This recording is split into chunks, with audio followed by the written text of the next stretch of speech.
민수기 5장 그리고 민수기 6장 이 내용은 바로 거룩에 관련된 내용을 소개하고 있습니다.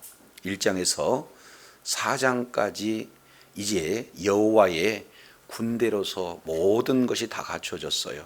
그리고 하나님께서 거룩하니 하나님께서 함께하는 그 모든 곳에도 거룩해야 되겠죠. 그래서 이제 거룩을 이렇게 거룩하지 못한 그런 내용을 우리가 지난 시간 세 가지 내용을 통해서 살펴봤습니다. 첫 번째는 나병의 경우, 그리고 두 번째 유출병의 경우, 그리고 죽음을 만진 부정한 자. 공통점은 바로 부정에 있습니다. 그래서 이들은 진 밖에 이제 격리시킨다. 이유는 바로 거룩의 문제예요. 내가 그 진 가운데 거한다. 하나님이 이제는 하나님의 군대 그 진영 가운데 거하기 위해서 이제는 모든 정결하지 않는 부정을 제거하는 그런 내용들을 소개하고 있어요. 그래서 중요한 것은 바로 정결이다. 그리고 두 번째, 이제는 그 여호와의 군대는 하나의 군대고 공동체입니다. 그런데 그 공동체 속에 각각 구성원들의 여러 가지 큰 죄가 임하게 되어지면 바로 분쟁으로 나타날 수 있어요. 그래서 결국에 하나됨이 깨질 수 있는 그런 어떤 내용이고, 동시에 사람에게 범죄하는 것은 곧 하나님께 범죄한 그런 결과가 나타나기 때문에 죄를 해결하지 않으면 안 된다. 그래서 이제는 속건제를 통해서 죄 문제를 해결해서 하나님과의 관계가 올바른 관계가 되어지고, 동시에 이제는 사람과 사람 사이에 하나 되지 못한 그런 연합의 문제, 다른 말로 화목의 문제가 이제 온전히 이루어져야 된다 하는 사실을 살펴봤습니다. 동시에 오늘 읽어본 본문 내용은 11절부터 31절까지 바로 의심의 소재예요. 이 의심의 소재는 이제 공동체에서 각 구성원 간에 그러한 이제 하나 되지 못한 그 죄 문제도 큰 문제지만, 더 본질적인 내용은 사회에서 가장 기본이요, 그리고 기초요, 그리고 적은 단위가 뭡니까? 가정이에요. 그래서 가정이 의심이 생기고 그것이 발전해서 이제는 죄를 범한다든지 아니면 죄를 범하지 않는다 할지라도 의심으로 말미암아 가정에 불화가 생기면은 여호와 군대로서 하나님의 일하심이 이제 약화가 되어지는 그런 내용이기 때문에, 하나님이 거하시는 이제 이런 음행의 죄 문제도 해결하고, 그리고 가정의 그런 온전한 화목을 위해서라도 이제 의심의 그러한 소재법을 우리 하나님께서 말씀을 하고 있는 것을 오늘 우리가 살펴볼 수 있습니다. 자, 그러면 이 내용을 통해서 보면은 크게 5문단으로 이렇게 살펴볼 수가 있어요. 그래서 5장 11절부터 5장 11절 이 내용은 전체 이끌어가는 하나의 서론이에요. 그러니까 이 의심의 소재 법에 관련된 내용은 하나님께서 말씀하신 내용이다. 고로 이 의심의 소재는 신적인 권위가 있는 그런 법이다라는 것을 전체 서론을 두고, 그리고 마지막 이제 결론적인 그런 부분은 31절 이 내용을 보면은 이제 하나님께서 판결하신 그 결과 무죄냐 아니면 유죄냐, 이런 어떤 내용으로 이제 진영 내, 특히 가정의 화목 그리고 가정의 거룩성을 유지하는 그런 내용이에요. 그래서 본론에서 크게 5 이제 문단으로 살펴볼 수 있는데, 자, 12절부터 14절 이 내용은 이러한 의심소재법이 이제는 어떻게 적용될 수 있는 경우가 어떤 경우에 적용되는가, 이 부분들을 말씀을 하고 있습니다. 자, 5장 12절 내용을 통해서 보면 이런 말씀을 하고 있죠. 자, 이스라엘 자손에게 말하여 그들에게 이르라. 만일 어떤 사람의 아내가 뭐 했어요? 탈선을 했어요. 그 탈선이 해서 남편에게 신의를 저버렸습니다. 그 내용이 뭐냐? 13절, 한 남자가 그 여자와 동침하였으나 그 남편의 눈에 숨겨서 드러나지 아니하였어요. 그런데 그 여자의 더러워지는 일에 1번 증인도 없었다. 그리고 2번 그가 잡히지도 않았습니다. 그러니까 물증이 없는 거죠. 그래서 오늘 현대 과학으로 보면은 충분한 증거가 나타나는데, 지금 이 바로 민수기 광야에 있을 때 그때 시제적인 내용으로는 이제는 의심은 드는데 해결할 방법이 없어요. 그런 어떤 내용 가운데 사소한 의심으로부터 출발해 가지고는 분쟁이 되어지고, 그리고 가정이 깨어지고, 더 나아가서 여호와의 군대, 그 큰 이제 하나님의 뜻을 이루는데 상당히 문제가 되어지잖아요. 그렇기 때문에 원초적으로 이 문제를 어떻게 해결할 것인가를 하나님께서 직접 개입하고 계시는 장면이다, 이렇게 볼 수가 있어요. 따라서 하나님께서 모세에게 말씀하셨다는 것은 모세가 실제 대언하는 하나의 말씀의 전달자에 불과하고, 실제 이 제도는 누가 말씀하시는 것이냐? 하나님께서 말씀하신다. 따라서 신적 권위가 있는 그런 내용이 소개가 되고 있는 것을 봅니다. 자, 그러면 남편은 물증이 없어요. 그러나 심중에 의심이 들어가는 그런 경우를 두 가지로 14절 이렇게 표현합니다.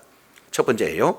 그 남편이 의심이 생겨 그 아내를 의심하였는데 그의 아내가 더럽혀졌거나, 또는 그 남편이 의심을 생겨 그 아내를 의심하였으나 그 아내가 뭐 했든지 더럽히지 않았든지, 그러니까 더럽혔든지 더럽히지 않았든지 남편은 뭐 한다는 거예요? 의심을 한다는 거예요. 그래서 14절 내용만 본다면 의심이라고 하는 단어를 무려 4번이나 반복하고 있다.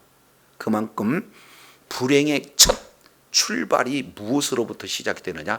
의심으로부터 시작된다. 따라서 이 의심하는 것부터 하나님께서 개입하셔서 이 문제를 해결하지 않으면 작게는 이제는 남편과 아내의 문제고, 조금 더 확장되면 가정의 문제고, 그것은 곧 여호와 군대의 진영의 문제까지 확산되기에 하나님께서 직접 개입하시는 내용들을 보게 됩니다.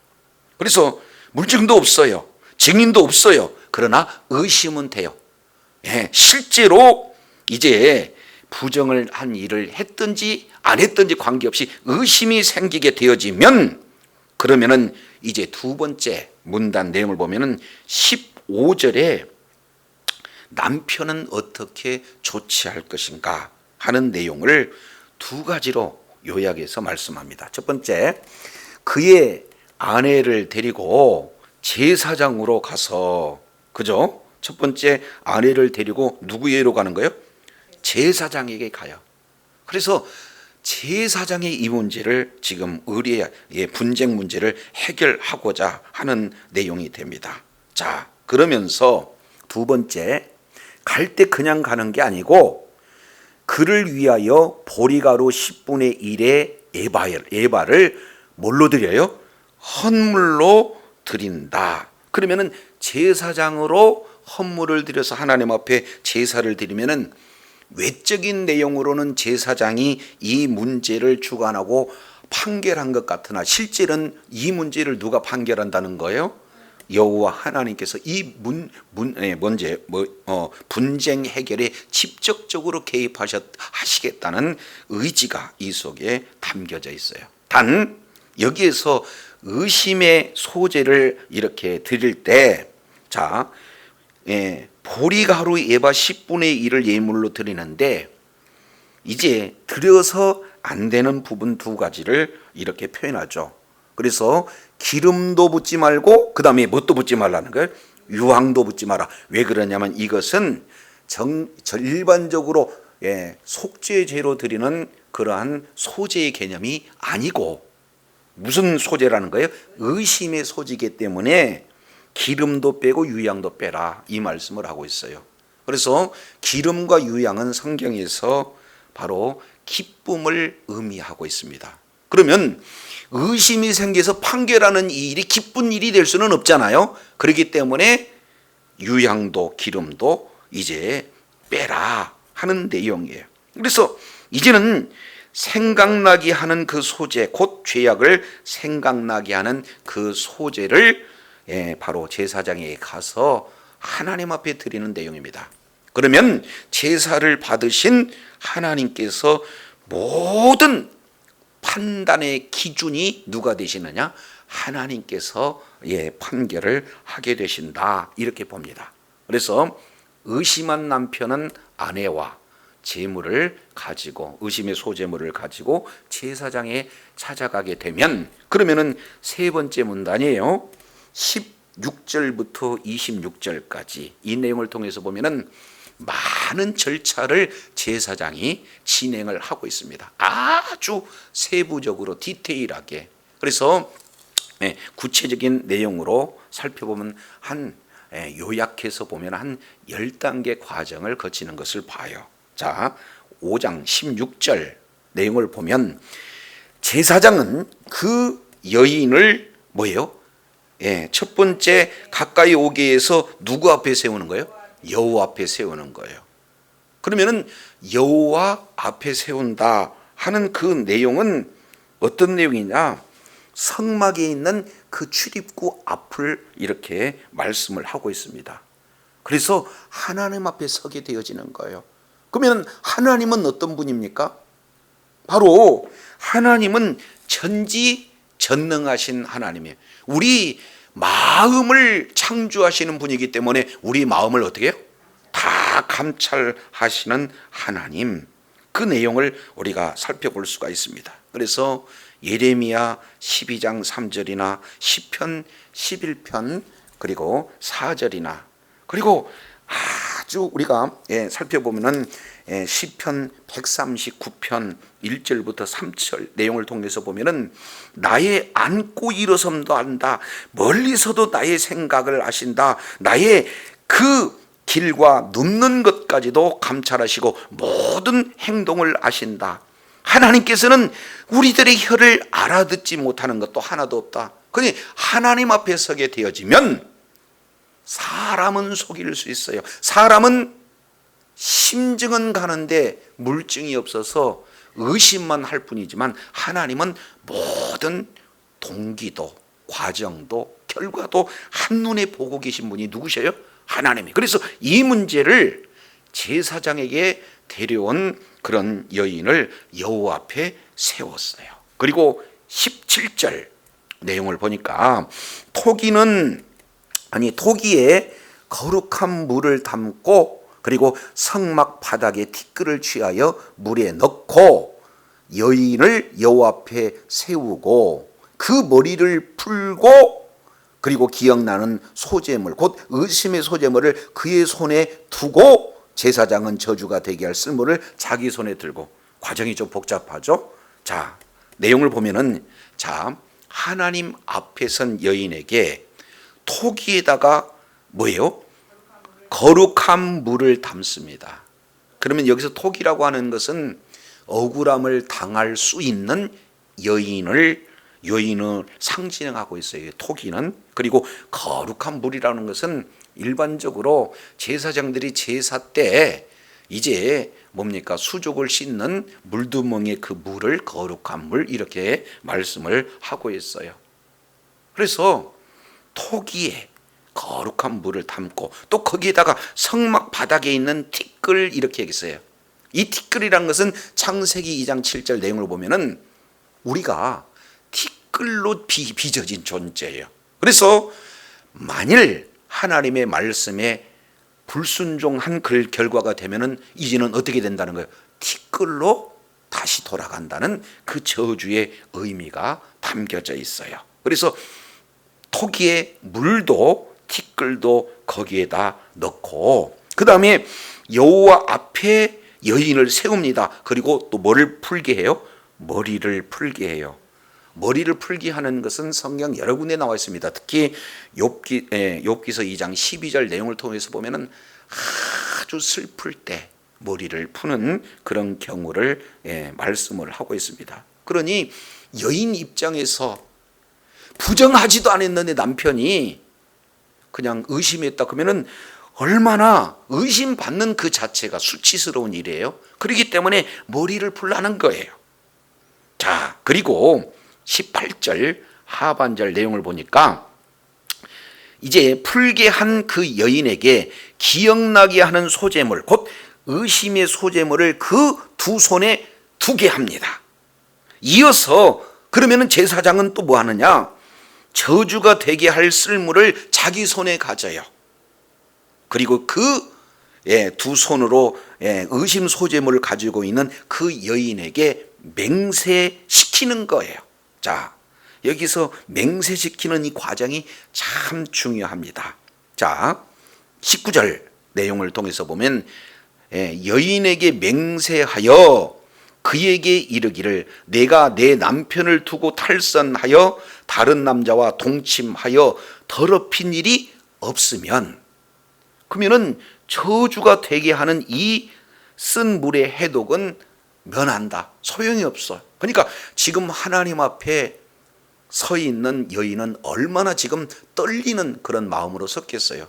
그러니까 1차적으로 내가 이제 더럽힌 일 없으면 괜찮다 하는 내용으로 말씀하고 있어요. 그러나 20절 내가 내 남편을 두고 탈선하여 몸을 더럽게 해서 내 남편이 아닌 다른 사람과 동침하였으면 이 일에 대해서 제사장은 그 여인에게 저주의 맹세를 하게 하고 그 여인에게 말하라, 이 말씀을 하고 있는 거예요. 자, 그러면 어떻게 말하는가 뒤에 보겠습니다. 중요합니다. 여호와께서 내 넓적다리가 마르게 하고 1번 내 배가 부어서 2번 내가 내 백성 중에 저주거리 곧 맹세거리가 되게 할 것이라. 세 가지의 이 저주의 내용을 하나님께서 하게 하신다는 거예요. 다시 누가 하게 한다는 거예요? 하나님께서 하게 한다는 거예요. 지금 모든 준비, 남편이 준비할 것과 그리고 제사장이 이런 여러 가지 조치 취하는 내용은 아주 자세하게 기록되고 있지만 이 모든 판결은 누가 하신다는 거예요? 하나님께서 하신다. 크게 세 가지. 넓적다리가 뭐 한다게? 뭐 한다고 그랬어요? 넓적다리가 뭐하고? 마르고, 그 다음에 배는 붓고, 그리고 백성들에게 아예 저주거리가 되게 하시는 것은 누구신가? 하나님께서 이 일들을 하게 하신다. 그러면 의심을 푸는 데 있어서 모든 절차 하나하나를 사람들이 준비하지만 결국에 의심 문제를 완전히 해결할 분은 누구다는 거예요? 하나님이라는 거예요. 그래서 오늘 지금 민수기 11장 11절부터 5장 11절부터 31절까지 이것이 바로 히브리인들의 문장 구조로 봤을 때 여기가 가장 핵심이 되어지는 가장 중앙 부위에 해당이 되어지는 거예요.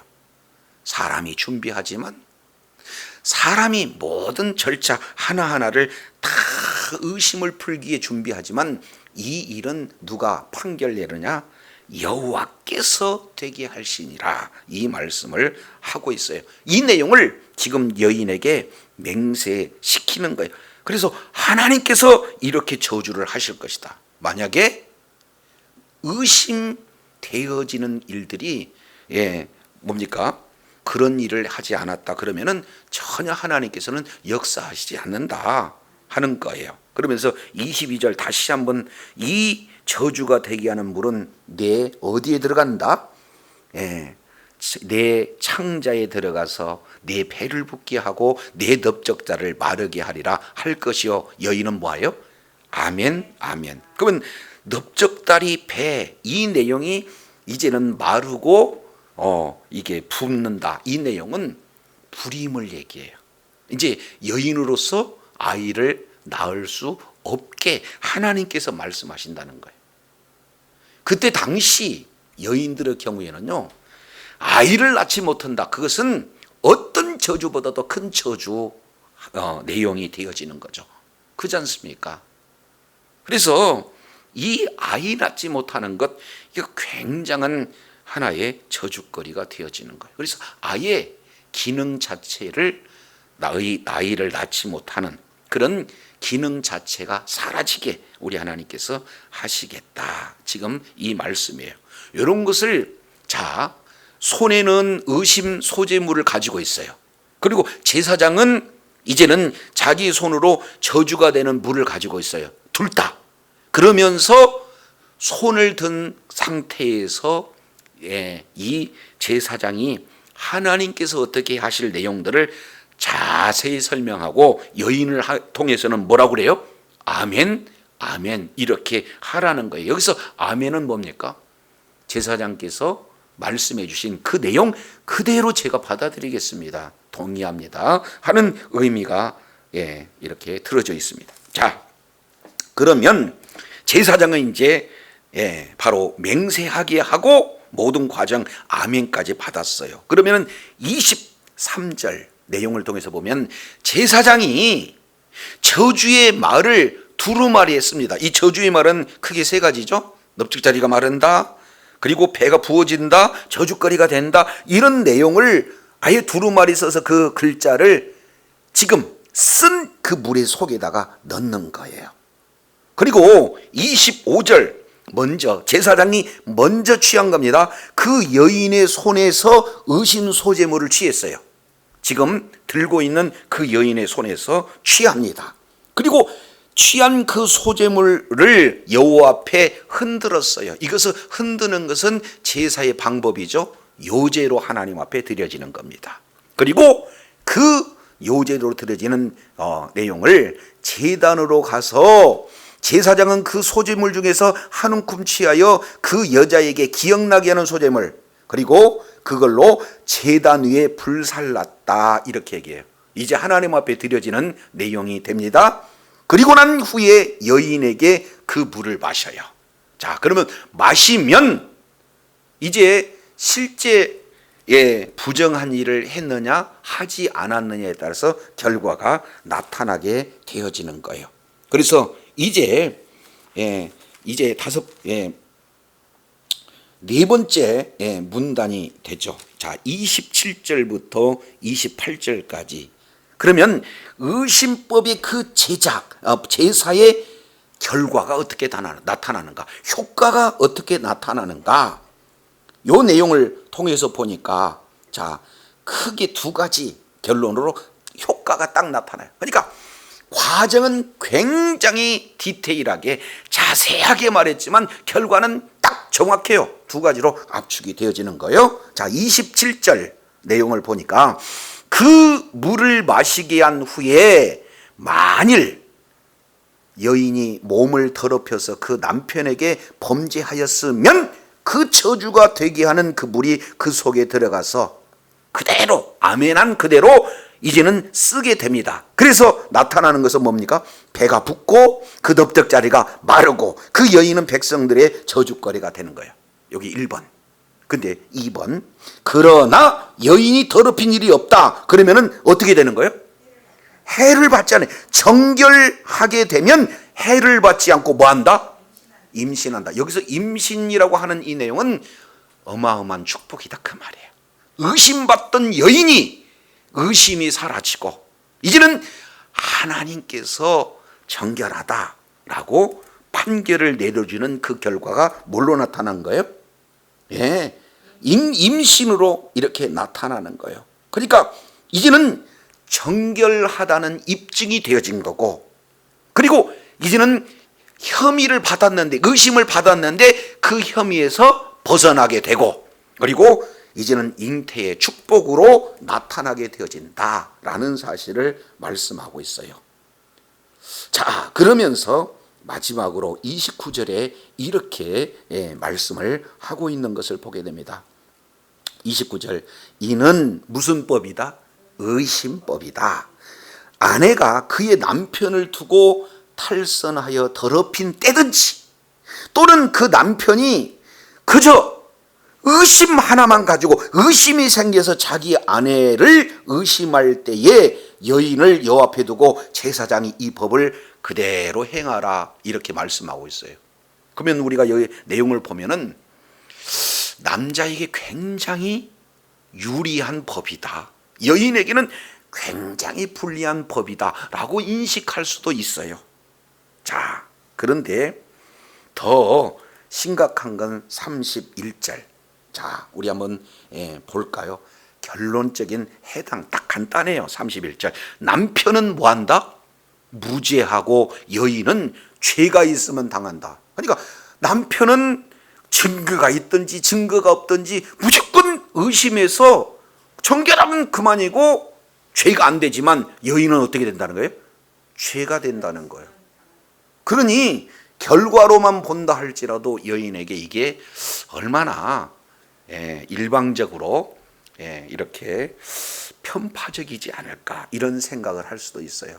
그런데 우리가 여기서 하나님의 그 의도를 알게 되면 이 속에 하나님의 놀라운 은혜가 이 속에 담겨져 있다라는 사실들을 살펴볼 수 있어요. 왜냐하면 의심을 하게 되어지면 의심은 계속 의심이 확산되어지고 더 심중에 확신을 갖게 되잖아요. 그러면 의심하는 것으로 말미암아 여인은 어떻게 되는 거예요? 아주 굉장한 불이익을 당해요. 심지어는 구타할 수도 있고, 심지어는 여러 가지 방법으로 박해를 당하고 결국에는 쫓겨날 수 있는 그런 내용이에요. 그렇지 않습니까? 그 시대의 가부장적 문화였기 때문에 그런 내용이 가능하다, 그 말이죠. 그러면 여인에게 있어서 정말로 편파적으로 이 문제를 이렇게 재판할 자가 누가 있겠어요? 불완전한 사람들이기에. 그잖아요? 그러면은 진정한 공정한 판정을 하실 분은 누굽니까? 하나님이에요. 그래서 하나님이 정결하다 그러면은 그 남편도 더 이상 어떻게 되는 거예요? 하나님의 결정을 이렇게 뒤집으려면은 이제 남편도 문제가 되는 겁니다. 그래서 역설적으로 이제는 이 여인에게 일방적으로 의심 하나만으로 박해받고 쫓겨나고 심한 경우에는 죽임을 당할 수 있는 이런 불합리한 사회 구조 속에서 우리 하나님께서 뭐 하는 거예요? 여인을 보호해주는 놀라운 하나님의 그 사랑이 이 속에 담겨져 있다라는 사실을 보게 됩니다. 자, 우리는 여호와의 군대 조직을 이제 살펴봤어요. 그리고 여호와 하나님께서 그 진영 가운데 계시기 위해서 정결함에 대해서도 살펴봤습니다. 그리고 구성원 한 사람 한 사람에 하나 되지 못한, 이제 죄를 짓게 되고 하나 되지 못한 이런 부분도 어떻게 해결된담을 살펴봤어요. 그런데 우리 하나님께서 창조하신 이후에 가장 핵심적인 기관이 뭡니까? 가정을 주셨단 말이죠. 그런데 사소한 의심으로부터 하나님께서 이제 세운 그 가정이 무너져서는 안 된다. 그러면 이제는 여호와의 진영 가운데 가정에서 의심으로 촉발돼서 화합하지 못하고 가정이 심지어 깨지는 그런 어떤 경우가 되어진다라고 봤을 때는 이미 외적인 적과 싸우기도 전에 내부에서 큰 문제가 되기에 이것을 하나님께서 직접 이 문제에 개입해서 처음 의심의 단계부터 완전히 이제는 우리 하나님께서 판결하심으로 그 의심 자체의 그런 근원을 잘리는 그런 놀라운 제도를 우리 하나님께서 주신다라는 사실을 보게 됩니다. 그래서 이제는 의심이 제거가 되어지고 어떻게 됩니까? 화합이 되어지고 가정에 우리 하나님께서 이제 막연하게 의심으로 피해봤던 그 여인에게 뭘 주셔요? 출산의 축복을 우리 하나님이 허락하시니까 가정이 행복해지고 이제는 의심이 아니라 화평이 되어질 뿐만 아니라 이제는 여호와의 군대 진영 이 자체에 하나님께서 일하실 수 있는 거룩이 유지가 된다는 측면에서 이 말도 안 되는 듯한 의심법 이 자체가 하나님의 놀라운 사랑을 이 속에 담고 있다라는 사실들을 우리가 살펴보게 됩니다. 근데 이것은 가정은 그냥 가정이 아니다라는 사실을 보게 되어져요. 그래서 이제 에베소서 우리 한번 살펴보겠습니다. 에베소서 5장 이 내용을 통해서 보면 사도 바울이 이제는 남편과 아내에 대한 내용을 말씀하면서 거기에 아주 비밀한 것을 터치를 해놓았어요. 그 내용이 뭐냐면은 이렇게 얘기해요.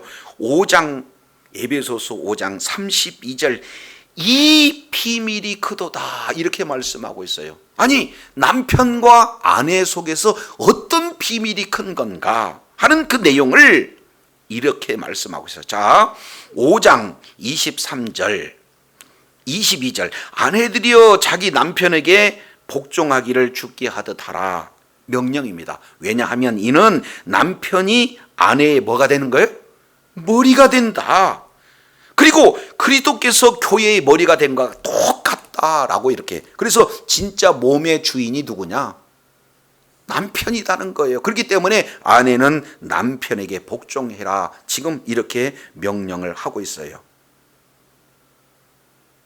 자, 그래서 24절 교회가 그리스도 하게 하듯 아내들도 범사의 남편에게 그렇게 복종을 하는 거예요.